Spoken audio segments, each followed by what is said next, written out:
আজকে আমি বানাবো পাট শাক দিয়ে ডাল দিয়ে ঝুরা। এর জন্য কড়াইয়ে প্রথমে দিয়ে দিচ্ছি সরষের তেল।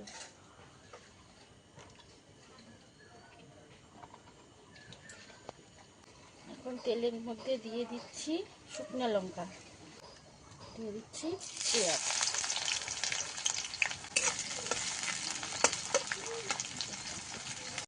পেঁয়াজটা লাল লাল ভাজা হয়ে গেছে, এখন দিয়ে দিব মসুরির ডাল।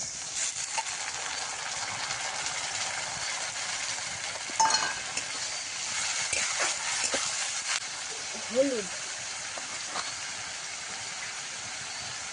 আর দিয়ে দিব লবণ। দিয়ে দিচ্ছি কটা চেরা কাঁচা লঙ্কা আর অল্প করে জল।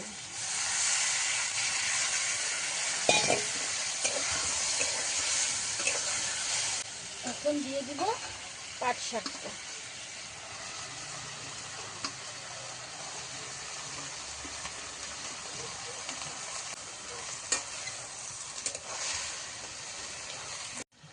এখন দিয়ে দিচ্ছি ঢাকনা। আমার শাক রেডি।